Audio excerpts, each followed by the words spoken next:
السلام علیکم ورحمۃ اللہ وبرکاتہ۔ پیارے دوستوں، کیا حال ہے آپ کا؟ ٹھیک ہے، امید ہے سب خیریت سے ہوں گے۔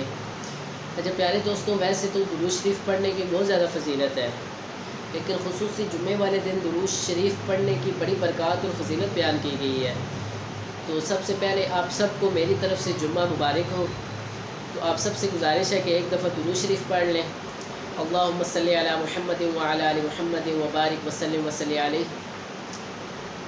تو جن لوگوں نے میرے چینل کو سبسکرائب نہیں کیا تو کائنڈلی آپ سبسکرائب کریں، لائک کریں اور شیئر کریں، تاکہ ہر آنے والی ویڈیو کا نوٹیفیکیشن آپ کو مل سکے۔ تو آپ سب سے گزارش ہے کہ میری ویڈیو کو سکپ کیے بغیر کمپلیٹ دیکھیں، کیونکہ اس ویڈیو کے اندر آپ کو بہت اچھی انفارمیشن ملے گی۔ تو چلتے ہیں اپنے ٹاپک کی طرف۔ آج کا میرا ٹاپک ہے حضرت خضر اور حضرت موسیٰ علیہ السلام سے ریلیٹڈ۔ تو قرآن پاک میں اللہ تعالیٰ حضرت خضر اور حضرت موسیٰ علیہ السلام کے بارے میں بیان فرماتے ہیں، ایک واقعہ بیان فرماتے ہیں کہ حضرت موسیٰ علیہ السلام جب عزم کر کے نکلے تو اللہ تعالیٰ نے جو نشانی حضرت موسیٰ علیہ السلام کو بتائی تھی تو حضرت موسیٰ علیہ السلام کو اس بندے تک پہنچا دیا۔ تو جب حضرت موسیٰ علیہ السلام حضرت خضر علیہ السلام کے پاس پہنچے تو آپ چادر اوڑھ کے سو رہے تھے، تو آپ نے انتظار کیا۔ تو جب حضرت خضر علیہ السلام بیدار ہوئے، اٹھے، تو حضرت موسیٰ علیہ السلام ان کے پاس کھڑے تھے۔ تو آپ نے فرمایا کہ اللہ تعالیٰ نے آپ کو جو علم دیا ہے وہ میں سیکھنا چاہتا ہوں۔ تو حضرت خضر علیہ السلام نے بولا کہ میرے معاملات کافی، میرے جو رستہ ہے، میرے رستے کے جو معاملات ہیں اس میں کافی مشکلات آتی ہیں، تو آپ میرے ساتھ نہیں چل سکتے، آپ سفر نہیں کر سکتے۔ تو حضرت موسیٰ علیہ السلام نے بولا کہ اللہ تعالیٰ کے حکم سے میں سفر کروں گا، تو میں آپ کے حکم کی نافرمانی نہیں کروں گا، تو آپ کی کسی بات پر بھی اعتراض نہیں کروں گا۔ تو یہاں تک کہ حضرت خضر علیہ السلام نے بولا کہ آپ نے میری کسی معاملات پہ اعتراض نہیں کرنا، کہ یہاں تک کہ میں آپ کو اس کی وجہ خود نہ بتا دوں۔ تو دونوں چل پڑے۔ تو چلتے چلتے وہ ایک دریا کے قریب پہنچے۔ تو جب وہ ایک دریا کے قریب پہنچے تو دریا پار کرنے کے لیے ان کو ایک کشتی کی ضرورت تھی۔ تو ایک کشتی ان کو مل گئی، اور کشتی کا جو مالک تھا تو حضرت خضر علیہ السلام کو وہ جانتا تھا۔ تو جب حضرت خضر علیہ السلام کشتی میں سوار ہوئے، کشتی چل پڑی، تو حضرت خضر علیہ السلام نے اپنے عصا سے اس کشتی میں سوراخ کر دیا۔ تو یہ دیکھ کہ حضرت موسیٰ علیہ السلام بول پڑے کہ آپ نے کیا کیا، اس سے تو کشتی ڈوب جائے گی۔ تو حضرت خضر علیہ السلام نے بولا کہ میں نے آپ کو بولا تھا کہ آپ نے میرے کسی معاملات میں دخل اندازی نہیں کرنی، کسی بات پہ اعتراض نہیں کرنا۔ تو حضرت موسیٰ علیہ السلام نے معذرت کی، تو پھر آگے وہ چل پڑے۔ تو چلتے چلتے وہ کشتی سے اترے تو ایک آبادی میں چلے گئے۔ تو ایک آبادی میں جاتے جاتے جا رہے تھے تو انہوں نے دیکھا کہ کچھ بچے کھیل رہے تھے۔ تو ان بچوں میں ایک بڑا خوبصورت بچہ تھا۔ تو حضرت خضر علیہ السلام آگے بڑھے اور اس کی گردن مروڑ دی، اس کی گردن مروڑ کے اس کو قتل کر دیا۔ تو حضرت موسیٰ علیہ السلام نے جب دیکھا تو آپ بے ساختہ پکار اٹھے، کیونکہ صاحب شریعت تھے، تو آپ بے ساختہ پکار اٹھے کہ یہ آپ نے اس نادان کو قتل کر دیا، جان بوجھ کے قتل کر دیا، اس کی کیا غلطی تھی کہ آپ نے اس کو قتل کر دیا۔ تو حضرت خضر علیہ السلام بول پڑے کہ میں نے آپ کو پہلے بھی بولا تھا کہ آپ نے میری کسی بات، کہ آپ نے میرے کسی کام پہ اعتراض نہیں کرنا۔ تو حضرت موسیٰ علیہ السلام نے معافی مانگی کہ میں اب آپ سے معذرت کرتا ہوں، تو اب میں نہیں بولوں گا، آپ کے کسی کام میں دخل اندازی نہیں کروں گا۔ تو چلتے چلتے وہ ایک آبادی میں چلے گئے، ایک بستی میں چلے گئے۔ تو اس بستی میں پہنچے تو ان بستی والوں سے حضرت خضر علیہ السلام نے بستی والوں کو بولا کہ ہم آپ کے مہمان ہیں، تو آپ ہمارے لیے کھانا تیار کریں، آپ ہماری مہمان نوازی کریں، آپ ہمارے لیے کھانا تیار کریں۔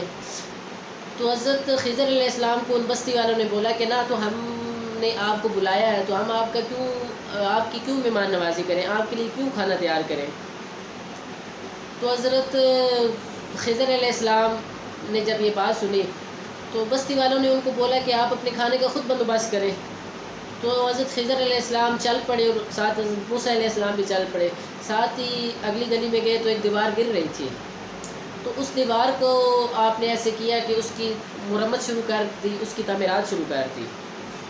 تو یہ دیکھ کے جب وہ دیوار کا کام ختم ہو گیا تو حضرت موسیٰ علیہ السلام نے بولے کہ جو ہم نے یہ کام کیا تو ہم اس کی اجرت بھی لے سکتے تھے، کیونکہ ہم نے بستی والوں سے کھانا مانگا تو کسی نے ہمیں کھانے تک نہیں دیا، تو ہم نے اس کام کو ایسے ہی فری میں کر دیا، تو ہم اس کام کی اجرت بھی لے سکتے تھے۔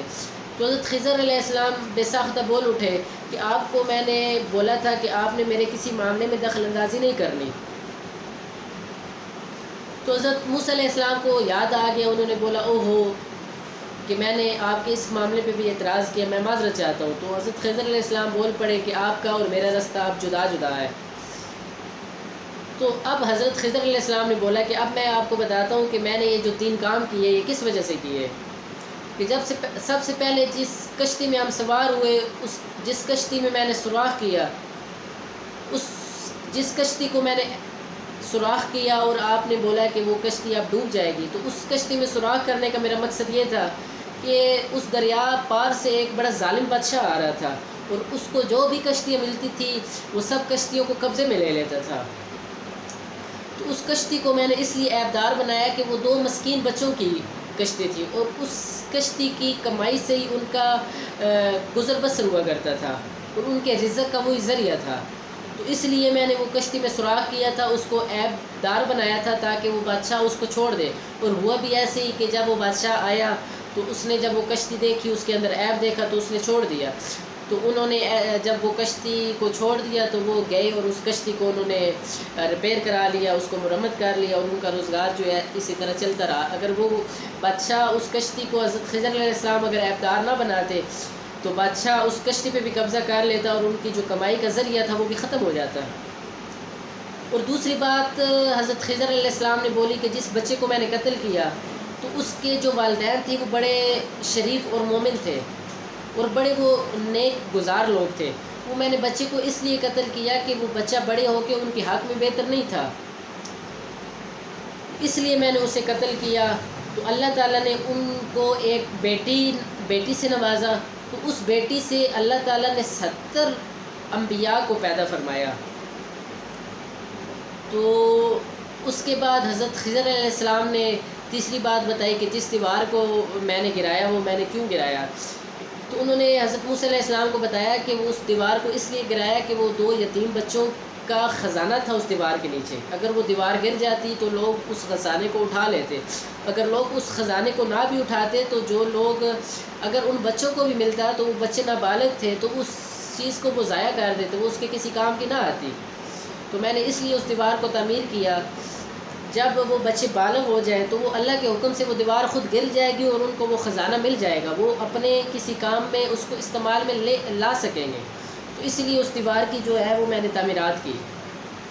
تو اسی طرح میں اس چیز سے بہت زیادہ سبق حاصل ہوتا ہے، اور اس چیز سے میں نے بہت سی یعنی کہ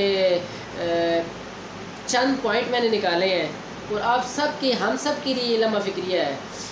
ہمیں اللہ تعالیٰ کے نیک بندے جتنے بھی ہیں جو بھی وہ کام کرتے ہیں تو اس کے پیچھے کچھ وجوہات ہوتی ہیں، کچھ وجہ ہوتی ہے جس وجہ سے وہ کرتے ہیں۔ تو آپ سب سے گزارش ہے کہ ہمیں اللہ تعالیٰ ان سب کے رستے پہ چلنے کی توفیق عطا فرمائے۔ اہدنا الصراط المستقیم، اللہ تعالیٰ ہمیں اپنے نیک بندوں کی راہ پہ چلنے کی توفیق عطا فرمائے۔ تو انشاءاللہ ملتے ہیں آپ سے نیکسٹ ویڈیو میں۔